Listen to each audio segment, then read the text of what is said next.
So yo, what's up? Napakainit guys. Whew. Hindi mo wala yung init. Now is 43.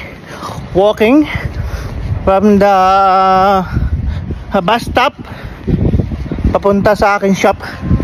Grabe init guys, so look, very hot outside. Grabe.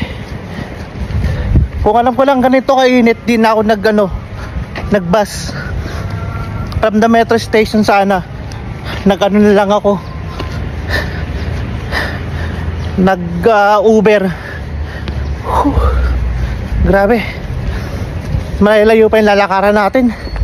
Pakainit. Pakita ko sa inyo yung init.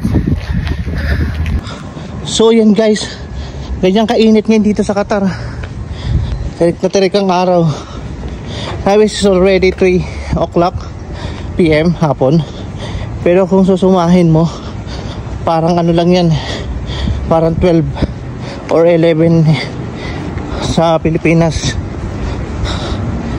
Tirik na tirik ang araw. Ganito ka summer ang Qatar at summer dito. Ngayon makikita nyo ang tirik ng araw. Malayo pa yung shop namin.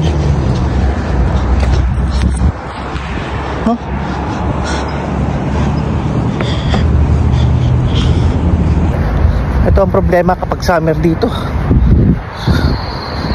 Tapos wala ka pa dalang tubig. Nakalimutan ko magdala ng tubig habang naglalakad. Kaya ganun, hingal na hingal ba, parang nagtatry na.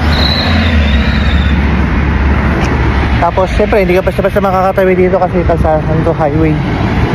So pag resta ka dito, maraming sasakyan, doon na. So almost there na sa shop. Dito tayo dadaan sa Masilong. Ayan, medyo malilim.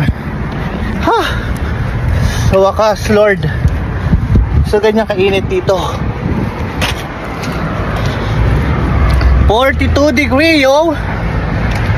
3 PM 43. So guys, see you.